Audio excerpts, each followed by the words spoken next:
The American Civil War, fought from 1861 to 1865, was a brutal and destructive conflict that resulted in the deaths of approximately 620,000 soldiers and countless civilian casualties. In addition to the staggering death toll, many other soldiers suffered debilitating injuries, with amputations being one of the most common and gruesome outcomes. Here are the reasons for the prevalence of amputations during the Civil War, the process of performing such operations, the consequences for those who underwent them, and the lasting legacy that these procedures left in the field of medical advances and public perception of disability. He gained fame for his incredible action during the Battle of Fredericksburg on December 13, 1862. During the battle, a Confederate shell exploded near Sergeant Plunkett, causing him serious injuries that ultimately led to the amputation of both arms.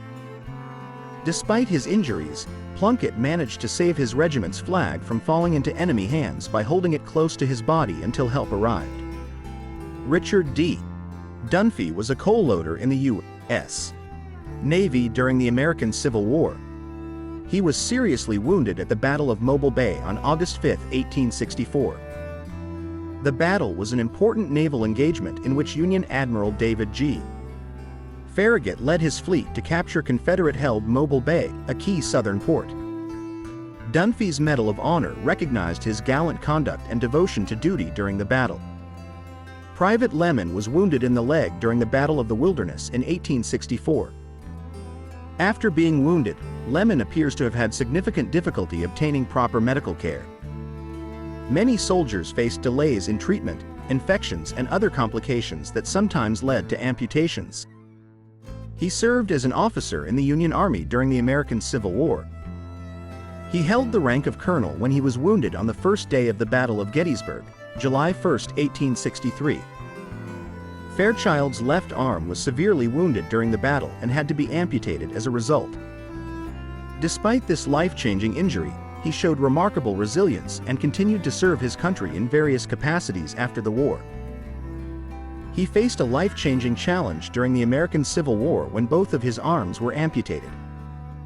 The exact circumstances of his injuries are not described, but the double amputation suggests that he was seriously injured, probably in combat in the early years of the war, around 1861.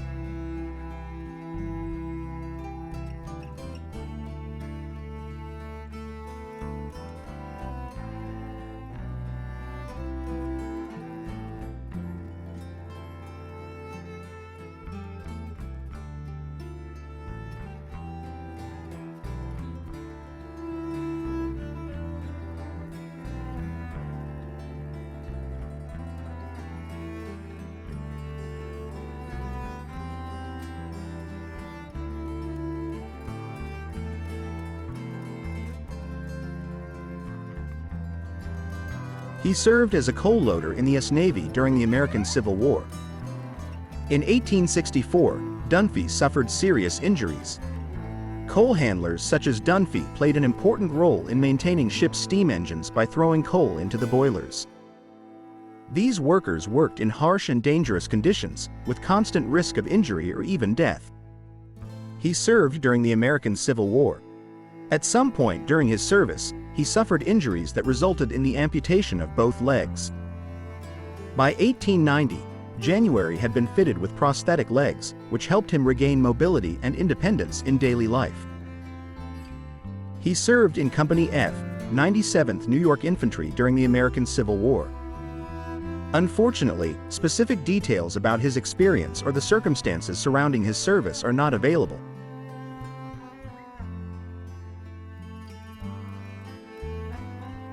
Private George W. Warner served in the Union Army during the American Civil War and was wounded at the Battle of Gettysburg on July 3, 1863.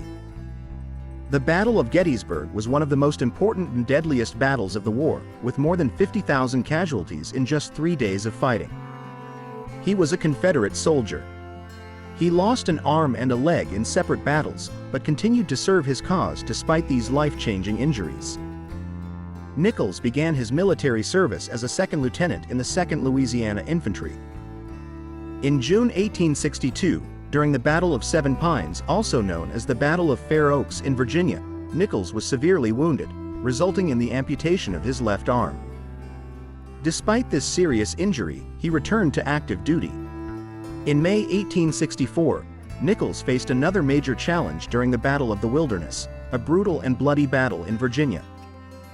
During the battle, he suffered a serious injury to his right leg, requiring its amputation. It is noteworthy that even after losing both an arm and a leg, Nichols survived and continued to serve the Confederate cause.